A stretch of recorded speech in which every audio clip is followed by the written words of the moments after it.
ਅਸੀਂ ਬਹੁਤ ਗਰੀਬ ਸੀ ਤੇ ਗਰੀਬੀ ਕਰਕੇ ਬਹੁਤ ਪਰੇਸ਼ਾਨ ਸੀ। ਆਪਣੀ ਮੁਸ਼ਕਿਲ ਆਸਾਨ ਕਰਨ ਲਈ ਮੈਂ ਹਰ ਰੋਜ਼ ਮੰਦਰ ਜਾਂਦੀ ਤੇ ਰੱਬ ਅੱਗੇ ਦੁਆ ਕਰਦੀ ਸੀ।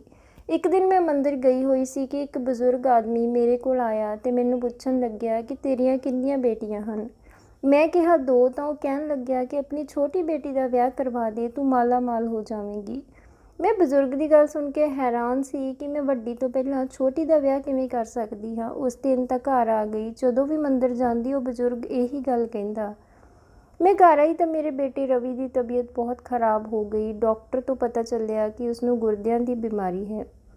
ਇਸ ਤਰ੍ਹਾਂ ਹੀ 1.5 ਮਹੀਨਾ ਲੰਘ ਗਿਆ। ਮੇਰਾ ਇੱਕ ਹੀ ਬੇਟਾ ਸੀ। ਮੈਂ ਆਪਣੇ ਪਤੀ ਨੂੰ ਕਿਹਾ ਕਿ ਪੈਸਿਆਂ ਦਾ ਇੰਤਜ਼ਾਮ ਕਰੋ, ਰਵੀ ਦੀ ਹਾਲਤ ਬਹੁਤ ਖਰਾਬ ਹੋ ਰਹੀ ਹੈ, ਉਹ ਬਹੁਤ ਤਕਲੀਫ ਵਿੱਚ ਹੈ। ਮੇਰੇ ਪਤੀ ਵੀ ਆਪਣੀ ਬੇਬਸੀ ਕਾਰਨ ਰੋਣ ਲੱਗੇ ਕਿ ਮੈਂ ਕਿਸ ਤਰ੍ਹਾਂ ਪੈਸਿਆਂ ਦਾ ਇੰਤਜ਼ਾਮ ਕਰਾਂ, ਕਿਸ ਦੇ ਅੱਗੇ ਜਾ ਕੇ ਹੱਥ ਫੈਲਾਵਾਂ। ਮੈਂ ਤਾਂ ਹਜੇ ਪਹਿਲਾਂ ਵਾਲਾ ਕਰਜ਼ਾ ਹੀ ਨਹੀਂ ਮੋੜ ਸਕਿਆ। ਮੈਂ ਸਾਰੀ ਰਾਤ ਰੋ ਰੋ ਕੇ ਰੱਬ ਤੋਂ ਆਪਣੇ ਬੇਟੇ ਲਈ ਦੁਆ ਮੰਗਦੀ ਰਹੀ ਤੇ ਸਵੇਰੇ ਮੰਦਰ ਚਲੀ ਗਈ। ਉਹੀ ਬਜ਼ੁਰਗ ਫਿਰ ਮੇਰੇ ਸਾਹਮਣੇ ਆ ਗਿਆ ਤੇ ਕਹਿਣ ਲੱਗਿਆ, ਆਪਣੀ ਛੋਟੀ ਬੇਟੀ ਦਾ ਵਿਆਹ ਕਰਵਾ ਦੇ, ਤੇਰੀਆਂ ਸਾਰੀਆਂ ਮੁਸ਼ਕਲਾਂ ਹੱਲ ਹੋ ਜਾਣਗੀਆਂ। ਮੈਂ ਕਿਹਾ ਇਸ ਤਰ੍ਹਾਂ ਕਿਵੇਂ ਹੋ ਸਕਦਾ ਹੈ। ਤਾਂ ਉਹ ਕਹਿਣ ਲੱਗਿਆ, ਜਿਵੇਂ ਮੈਂ ਕਹਿੰਦਾ ਹਾਂ ਉਵੇਂ ਹੀ ਕਰ, ਸਭ ਠੀਕ ਹੋ ਜਾਵੇਗਾ। ਉਸ ਦੀਆਂ ਗੱਲਾਂ ਸੁਣ ਕੇ ਮੈਂ ਸੋਚ ਵਿੱਚ ਪੈ ਗਈ ਕਿ ਕੀ ਕਰਾਂ। ਫਿਰ ਮੈਂ ਸੋਚਿਆ ਕਿ ਸ਼ਾਇਦ ਇਹ ਰੱਬ ਦਾ ਹੀ ਕੋਈ ਇਸ਼ਾਰਾ ਹੋਵੇ, ਰੱਬ ਨੇ ਹੀ ਇਸ ਬਜ਼ੁਰਗ ਨੂੰ ਭੇਜਿਆ ਹੋਵੇ। ਮੈਂ ਵਾਪਸ ਘਰ ਆਈ ਤਾਂ ਮੈਂ ਆਪਣੇ ਪਤੀ ਨੂੰ ਕਿਹਾ ਕਿ ਨੇਹਾ ਲਈ ਕੋਈ ਰਿਸ਼ਤਾ ਲੱਭ ਲਵੋ। ਇਹ ਸੁਣ ਕੇ ਮੇਰੇ ਪਤੀ ਗੁੱਸੇ ਵਿੱਚ ਬੋਲੇ ਕਿ ਇਹ ਕੀ ਬੋਲ ਰਹੀ ਹੈ, ਉਸ ਦੀ ਉਮਰ ਹੀ ਕਿੰਨੀ ਹੈ, ਸੁਮਨ ਵੱਡੀ ਹੈ, ਉਸ ਦਾ ਵਿਆਹ ਕਰ ਸਕਦੇ ਹਾਂ। ਪਰ ਮੈਂ ਆਪਣੀ ਗੱਲ 'ਤੇ ਅੜੀ ਰਹੀ ਤਾਂ ਮੇਰੇ ਪਤੀ ਕਹਿਣ ਲੱਗੇ ਕਿ ਕੋਈ ਗੱਲ ਹੈ ਜੋ ਤੂੰ ਮੈਥੋਂ ਛੁਪਾ ਰਹੀ ਹੈ, ਕਿ ਨੇਹਾ ਨੇ ਕੋਈ ਗਲਤੀ ਕਰ ਦਿੱਤੀ ਹੈ। ਮੈਂ ਕਿਹਾ ਨਹੀਂ, ਅਜਿਹਾ ਕੁਝ ਨਹੀਂ ਹੈ। ਫਿਰ ਮੈਂ ਆਪਣੇ ਪਤੀ ਨੂੰ ਉਸ ਬਜ਼ੁਰਗ ਦੀ ਗੱਲ ਦੱਸੀ ਕਿ ਉਸਨੇ ਕਿਹਾ ਕਿ ਜੇ ਅਸੀਂ ਆਪਣੀ ਛੋਟੀ ਬੇਟੀ ਦਾ ਵਿਆਹ ਕਰਦੇ ਹਾਂ ਤਾਂ ਮਾਲਾ ਮਾਲ ਹੋ ਜਾਵਾਂਗੇ। ਮੇਰੇ ਪਤੀ ਕਹਿਣ ਲੱਗੇ, ਇਹ ਕਿਸ ਤਰ੍ਹਾਂ ਹੋ ਸਕਦਾ ਹੈ, ਇਹੋ ਜਿਹੀ ਫਜ਼ੂਲ ਦੀ ਗੱਲ ਅੱਗੇ ਤੋਂ ਮੇਰੇ ਨਾਲ ਨਾ ਕਰੀਂ। ਮੈਂ ਆਪਣੇ ਪਤੀ ਨੂੰ ਮਨਾਉਣ ਲਈ ਕਈ ਦਿਨ ਲੱਗ ਗਏ। ਮੇਰਾ ਵੀ ਇਹ ਸਭ ਕਰਨ ਦਾ ਮਨ ਨਹੀਂ ਸੀ, ਪਰ ਜਦੋਂ ਇਨਸਾਨ ਪਰੇਸ਼ਾਨ ਹੋਵੇ ਤੇ ਉਸ ਪਰੇਸ਼ਾਨੀ ਦਾ ਕੋਈ ਹੱਲ ਨਜ਼ਰ ਨਾ ਆਵੇ ਤਾਂ ਇਨਸਾਨ ਕਿਸੇ ਵੀ ਹੱਦ ਤੱਕ ਜਾ ਸਕਦਾ ਹੈ। ਫਿਰ ਵਿਆਹ ਹੀ ਤਾਂ ਕਰਨਾ ਸੀ ਆਪਣੀ ਬੇਟੀ ਦਾ। ਕੁਝ ਸਮਾਂ ਪਹਿਲਾਂ ਹੀ ਸਹੀ, ਕੀ ਪਤਾ ਉਸ ਬਜ਼ੁਰਗ ਦੀ ਗੱਲ ਸੱਚ ਹੋ ਜਾਵੇ ਤੇ ਸੱਚੀ ਸਾਡੀਆਂ ਪਰੇਸ਼ਾਨੀਆਂ ਦੂਰ ਹੋ ਜਾਣ। ਇਹੀ ਸਭ ਸੋਚਦੇ ਵਿਚਾਰਦੇ ਪੂਰਾ ਦਿਨ ਨਿਕਲ ਗਿਆ। ਮੇਰੇ ਪਤੀ ਵੀ ਪੈਸਿਆਂ ਦਾ ਇੰਤਜ਼ਾਮ ਨਹੀਂ ਕਰ ਪਾ ਰਹੇ ਸਨ। ਉੱਧਰ ਮੇਰੇ ਬੇਟੇ ਦੀ ਹਾਲਤ ਦਿਨ ਪ੍ਰਤੀ ਦਿਨ ਵਿਗੜਦੀ ਜਾ ਰਹੀ ਸੀ। ਇਸ ਲਈ ਦਿਲ 'ਤੇ ਪੱਥਰ ਰੱਖ ਕੇ ਛੋਟੀ ਬੇਟੀ ਨੇਹਾ ਦਾ ਵਿਆਹ ਕਰਨ ਦਾ ਫੈਸਲਾ ਕਰ ਲਿਆ। ਪਰ ਦਿਲ ਵਿੱਚ ਡਰ ਸੀ ਕਿ ਕਿਤੇ ਮਜਬੂਰੀ ਵਿੱਚ ਆਪਣੀ ਬੇਟੀ ਦੀ ਜ਼ਿੰਦਗੀ ਨਾ ਬਰਬਾਦ ਕਰ ਬੈਠੀਏ। ਇੱਕ ਪਾਸੇ ਬੇਟੇ ਦੀ ਜ਼ਿੰਦਗੀ ਦਾ ਸਵਾਲ ਸੀ ਤੇ ਇੱਕ ਪਾਸੇ ਬੇਟੀ ਦੀ। ਜਦੋਂ ਇਨਸਾਨ ਮਜਬੂਰ ਹੋਵੇ ਤਾਂ ਨਾ ਚਾਹੁੰਦੇ ਹੋਏ ਵੀ ਬਹੁਤ ਕੁਝ ਕਰਨਾ ਪੈਂਦਾ ਹੈ। ਫਿਰ ਮੈਂ ਇੱਕ ਔਰਤ ਜੋ ਰਿਸ਼ਤੇ ਕਰਵਾਉਂਦੀ ਸੀ ਉਸਨੂੰ ਨੇਹਾ ਵਾਸਤੇ ਰਿਸ਼ਤਾ ਲੱਭਣ ਲਈ ਕਿਹਾ। ਮੇਰੇ ਮਨ ਵਿੱਚ ਕਈ ਤਰ੍ਹਾਂ ਦੇ ਖਿਆਲ ਆ ਰਹੇ ਸਨ। ਸਾਰੀ ਰਾਤ ਇਸ ਤਰ੍ਹਾਂ ਹੀ ਲੰਘ ਗਈ। ਅਗਲੀ ਸਵੇਰ ਸਾਡੇ ਘਰ ਦਾ ਦਰਵਾਜ਼ਾ ਖੜਕਿਆ ਤਾਂ ਮੈਂ ਦਰਵਾਜ਼ਾ ਖੋਲ੍ਹਿਆ ਤਾਂ ਸਾਹਮਣੇ ਵੱਡੀ ਸਾਰੀ ਗੱਡੀ ਖੜੀ ਸੀ। ਉਸ ਵਿੱਚੋਂ ਇੱਕ ਔਰਤ ਨਿਕਲ ਕੇ ਮੇਰੇ ਕੋਲ ਆਈ। ਉਸਨੂੰ ਦੇਖ ਕੇ ਲੱਗ ਰਿਹਾ ਸੀ ਕਿ ਉਹ ਬਹੁਤ ਪੈਸੇ ਵਾਲੀ ਹੈ। ਉਹ ਕਹਿਣ ਲੱਗੀ ਕਿ ਤੁਸੀਂ ਹੀ ਬੇਟੀ ਦਾ ਰਿਸ਼ਤਾ ਕਰਨਾ ਹੈ। ਤਾਂ ਮੈਂ ਕਿਹਾ ਜੀ। ਉਹ ਕਹਿਣ ਲੱਗੀ ਚਲੋ ਅੰਦਰ ਚੱਲ ਕੇ ਗੱਲ ਕਰਦੇ ਹਾਂ। ਉਹ ਕਹਿਣ ਲੱਗੀ ਕਿ ਮੇਰਾ ਇੱਕ ਬੇਟਾ ਹੈ, ਮੈਂ ਉਸਦਾ ਵਿਆਹ ਕਰਨਾ ਚਾਹੁੰਦੀ ਹਾਂ। ਪੰਡਿਤ ਨੇ ਕਿਹਾ ਹੈ ਕਿ 1 ਹਫ਼ਤੇ ਦੇ ਅੰਦਰ ਅੰਦਰ ਆਪਣੇ ਬੇਟੇ ਦਾ ਵਿਆਹ ਕਰਵਾ ਦੇ, ਨਹੀਂ ਤਾਂ ਮੇਰੀ ਅਮੀਰੀ ਗਰੀਬੀ ਵਿੱਚ ਬਦਲ ਜਾਵੇਗੀ। ਪੰਡਿਤ ਨੇ ਇਹ ਵੀ ਕਿਹਾ ਕਿ ਕੁੜੀ ਗਰੀਬ ਘਰ ਦੀ ਹੋਵੇ ਤੇ ਮੇਰੇ ਬੇਟੇ ਦੀ ਹਮ ਉਮਰ ਹੋਵੇ। ਤਾਂ ਮੈਂ ਆਪਣੇ ਬੇਟੇ ਵਾਸਤੇ ਰਿਸ਼ਤਾ ਲੱਭ ਹੀ ਰਹੀ ਸੀ ਕਿ ਕਿਸੇ ਨੇ ਤੁਹਾਡੀ ਛੋਟੀ ਬੇਟੀ ਬਾਰੇ ਦੱਸਿਆ। ਮੇਰੇ ਬੇਟੇ ਦੀ ਉਮਰ ਵੀ ਤੁਹਾਡੀ ਬੇਟੀ ਜਿੰਨੀ ਹੀ ਹੈ। ਮੈਂ ਵੀ ਲੜਕੇ ਨੂੰ ਦੇਖੇ ਬਿਨਾਂ ਹੀ ਵਿਆਹ ਲਈ ਹਾਂ ਕਰ ਦਿੱਤੀ। ਵਿਆਹ ਲਈ 1 ਹਫ਼ਤੇ ਦਾ ਸਮਾਂ ਸੀ। ਮੇਰੇ ਪਤੀ ਵੀ ਮੰਨ ਗਏ ਸਨ, ਪਰ ਮੇਰੀ ਬੇਟੀ ਨੂੰ ਇਹ ਸੁਣ ਕੇ ਗੁੱਸਾ ਆ ਗਿਆ। ਉਹ ਕਹਿਣ ਲੱਗੀ ਕਿ ਤੁਸੀਂ ਪੈਸੇ ਦੇ ਲਾਲਚ ਵਿੱਚ ਇੰਨੀ ਜਲਦੀ ਨੇਹਾ ਦਾ ਵਿਆਹ ਨਾ ਕਰੋ, ਉਸਨੂੰ ਹਜੇ ਇੰਨੀ ਸਮਝ ਕਿੱਥੇ ਹੈ। ਮੈਂ ਸੁਮਨ ਨੂੰ ਕਿਹਾ ਕਿ ਅਸੀਂ ਪਹਿਲਾਂ ਹੀ ਬਹੁਤ ਪਰੇਸ਼ਾਨ ਹਾਂ, ਇਸ ਲਈ ਇਹ ਸਭ ਬੋਲ ਕੇ ਸਾਡੀ ਪਰੇਸ਼ਾਨੀ ਨਾ ਵਧਾ। ਪਰ ਉਹ ਕਹਿਣ ਲੱਗੀ ਤੁਸੀਂ ਬਹੁਤ ਗਲਤ ਕਰਨ ਜਾ ਰਹੇ ਹੋ। ਛੋਟੀ ਬੇਟੀ ਨੇਹਾ ਨੂੰ ਇੰਨੀ ਸਮਝ ਨਹੀਂ ਸੀ, ਇਸ ਲਈ ਉਹ ਕੁਝ ਨਾ ਬੋਲੀ। ਉਸਨੂੰ ਤਾਂ ਇਹ ਸੀ ਕਿ ਉਸਦੇ ਮਾਂ-ਪਿਓ ਜੋ ਕਰਨਗੇ ਉਹ ਸਹੀ ਹੀ ਹੋਵੇਗਾ। ਪਰ ਸੁਮਨ ਬਹੁਤ ਗੁੱਸੇ ਵਿੱਚ ਸੀ। ਦੇਖਦੇ ਹੀ ਦੇਖਦੇ ਨੇਹਾ ਦੇ ਵਿਆਹ ਦਾ ਦਿਨ ਵੀ ਆ ਗਿਆ। ਉਸ ਦੀ ਵਿਦਾਈ ਤੋਂ ਘਰ ਵਿੱਚ ਮਾਤਮ ਛਾ ਗਿਆ। ਲੋਕ ਵੀ ਗੱਲਾਂ ਕਰਨ ਲੱਗੇ ਕਿ ਕੁੜੀ ਵਿੱਚ ਕੋਈ ਖੋਟ ਹੋਵੇਗੀ ਜੋ ਵੱਡੀ ਭੈਣ ਤੋਂ ਪਹਿਲਾਂ ਉਸ ਦਾ ਵਿਆਹ ਕਰ ਦਿੱਤਾ। ਮੈਂ ਸੁਮਨ ਨੂੰ ਵੀ ਮੰਦਰ ਵਾਲੀ ਗੱਲ ਦੱਸ ਦਿੱਤੀ ਤਾਂ ਉਹ ਕਹਿਣ ਲੱਗੀ ਤੁਸੀਂ ਬੇਟੇ ਨੂੰ ਬਚਾਉਣ ਖਾਤਰ ਨੇਹਾ ਦੀ ਜ਼ਿੰਦਗੀ ਦਾਅ 'ਤੇ ਲਾ ਦਿੱਤੀ। ਤੁਸੀਂ ਤਾਂ ਉਸਦੇ ਸਸੁਰਾਲ ਬਾਰੇ ਵੀ ਕੁਝ ਪਤਾ ਨਹੀਂ ਕੀਤਾ। ਕਿਸ ਤਰ੍ਹਾਂ ਦੀ ਮਾਂ ਹੋ ਤੁਸੀਂ? ਇੱਕ ਬੱਚੇ ਖਾਤਰ ਦੂਜੇ ਦੀ ਜ਼ਿੰਦਗੀ ਨਾਲ ਇਸ ਤਰ੍ਹਾਂ ਕਿਵੇਂ ਕਰ ਸਕਦੇ ਹੋ? ਮੈਂ ਰੋਣ ਲੱਗੀ, ਕਿਹਾ ਕਿ ਮੈਂ ਮਜਬੂਰ ਸੀ, ਮੈਂ ਰਵੀ ਦੀ ਤਕਲੀਫ ਨਹੀਂ ਦੇ ਸਕਦੀ ਸੀ। ਮੈਂ ਸਾਰੀ ਰਾਤ ਜਾਗਦੀ ਰਹੀ। ਇਸ ਤਰ੍ਹਾਂ ਲੱਗਿਆ ਜਿਵੇਂ ਘਰ ਅੰਦਰ ਕਿਸੇ ਨੇ ਕੁਝ ਸੁੱਟਿਆ ਹੋਵੇ।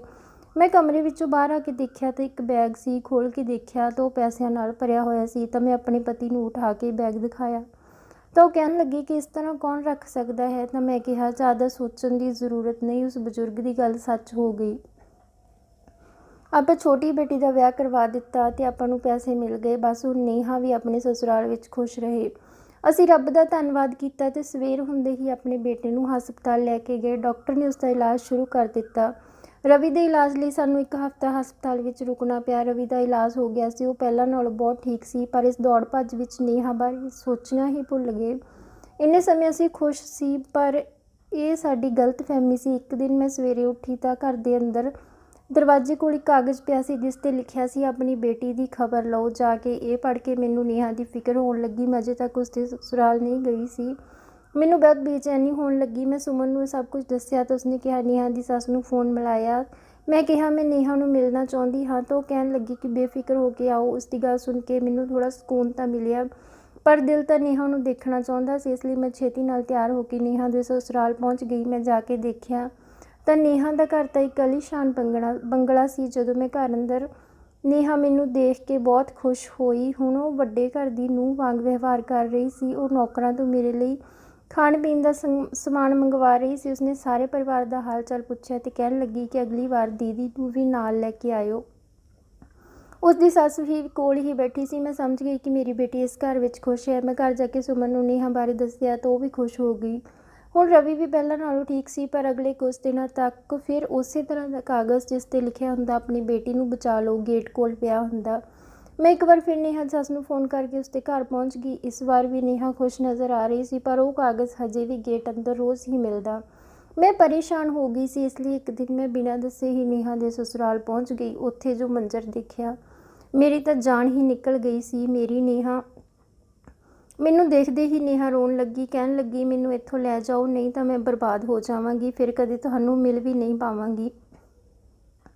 ਮੈਂ ਪਹਿਲਾਂ ਤਾਂ ਜਲਦੀ ਨਾਲ ਪੁਲਿਸ ਨੂੰ ਫ਼ੋਨ ਕੀਤਾ, ਫਿਰ ਘਰੋਂ ਬਾਹਰ ਆਉਣ ਲੱਗੀ, ਪਰ ਚੌਕੀਦਾਰ ਨੇ ਜਾਣ ਨਾ ਦਿੱਤਾ ਤੇ ਉਹ ਜਲਦੀ ਨਾਲ ਰੇਖਾ ਮੈਡਮ ਨੂੰ ਫ਼ੋਨ ਕਰਕੇ ਸਭ ਦੱਸਣ ਲੱਗਾ। ਉਹ ਕਿਤੇ ਬਾਹਰ ਗਈ ਹੋਈ ਸੀ। ਰੇਖਾ ਦੇ ਆਉਣ ਤੋਂ ਪਹਿਲਾਂ ਪੁਲਿਸ ਉੱਥੇ ਪਹੁੰਚ ਗਈ ਸੀ। ਨੇਹਾ ਨੇ ਜੋ ਪੁਲਿਸ ਨੂੰ ਦੱਸਿਆ ਉਹ ਸੁਣ ਕੇ ਮੈਂ ਸੁੰਨ ਹੋ ਗਈ। ਉਸਨੇ ਦੱਸਿਆ ਕਿ ਮੈਂ ਹੁਣ ਤੱਕ ਇੱਕ ਵਾਰ ਵੀ ਆਪਣੇ ਪਤੀ ਦੀ ਸ਼ਕਲ ਨਹੀਂ ਦੇਖੀ, ਉਹ ਤਾਂ ਇੱਥੇ ਕਦੇ ਆਇਆ ਹੀ ਨਹੀਂ। ਮੈਨੂੰ ਰੇਖਾ ਮੈਡਮ ਜੋ ਮੇਰੀ ਸੱਸ ਸੀ, ਹਰ ਰੋਜ਼ ਅਮੀਰ ਲੋਕਾਂ ਵਰਗੇ ਤੌਰ ਤਰੀਕੇ ਸਿਖਾਉਂਦੀ, ਕਿਵੇਂ ਉੱਠਣਾ, ਕਿਵੇਂ ਬੈਠਣਾ, ਖਾਣਾ ਪੀਣਾ ਕਿਵੇਂ ਹੈ। ਉਹ ਮੈਨੂੰ ਸਰੀਰ ਬਣਾਉਣ ਵਾਲੀ ਦਵਾਈ ਵੀ ਦਿੰਦੀ। ਮੈਂ ਕੁਝ ਦਿਨ ਪਹਿਲਾਂ ਉਹਨਾਂ ਦੀਆਂ ਗੱਲਾਂ ਸੁਣ ਲਈਆਂ ਸਨ ਕਿ ਉਹ ਘੱਟ ਉਮਰ 'ਤੇ ਗਰੀਬ ਕੁੜੀਆਂ ਦਾ ਵਿਆਹ ਉਸ ਮੁੰਡੇ ਨਾਲ ਕਰਵਾ ਦਿੰਦੇ ਹਨ ਜਿਸ ਨਾਲ ਮੇਰਾ ਕਰਵਾਇਆ ਸੀ। ਫਿਰ ਉਹ ਕੁੜੀ ਦੇ ਘਰ ਪੈਸੇ ਸੁੱਟ ਆਉਂਦੇ ਹਨ। ਜੋ ਉਸ ਕੁੜੀ ਦੀ ਕੀਮਤ ਹੁੰਦੀ ਹੈ, ਉਹ ਪੈਸੇ ਇਸ ਲਈ ਸਿੱਟਦੇ ਸਨ ਤਾਂ ਕਿ ਗਰੀਬ ਲੋਕ ਪੈਸਾ ਦੇ ਕੇ ਕੁਝ ਸਮੇਂ ਲਈ ਆਪਣੀ ਕੁੜੀ ਨੂੰ ਭੁੱਲ ਜਾਣ। ਇੰਨੇ ਸਮੇਂ ਵਿੱਚ ਉਹ ਕੁੜੀ ਨੂੰ ਦੁਬਈ ਵੇਚ ਦਿੰਦੇ ਹਨ ਤੇ ਖੁਦ ਇਲਾਕਾ ਛੱਡ ਕੇ ਗਾਇਬ ਹੋ ਜਾਂਦੇ ਹਨ। ਮੈਂ ਉਹਨਾਂ ਦੀਆਂ ਗੱਲਾਂ ਸੁਣ ਕੇ ਡਰ ਗਈ ਸੀ, ਇੱਥੋਂ ਨਿਕਲਣਾ ਚਾਹੁੰਦੀ ਸੀ। ਇਸ ਲਈ ਮੈਂ ਇੱਕ ਨੌਕਰਾਣੀ ਦੀਆਂ ਬਹੁਤ ਮਿੰਨਤਾਂ ਕੀਤੀਆਂ ਕਿ ਇੱਕ ਵਾਰ ਮੇਰੇ ਮਾਂ-ਪਿਓ ਨੂੰ ਮੇਰੀ ਸੱਚਾਈ ਦੱਸ ਦੇ। ਉਸਨੂੰ ਮੇਰੇ 'ਤੇ ਤਰਸ ਆ ਗਿਆ, ਪਰ ਉਹ ਵੀ ਮਜਬੂਰ ਸੀ। ਉਸਦੀ ਜਾਨ ਨੂੰ ਵੀ ਖਤਰਾ ਹੋ ਸਕਦਾ ਸੀ। ਇਸ ਲਈ ਉਹ ਰਾਤ ਦੇ ਹਨੇਰੇ ਵਿੱਚ ਉਹ ਕਾਗਜ਼ ਗੇਟ ਅੰਦਰ ਰੱਖ ਆਉਂਦੀ।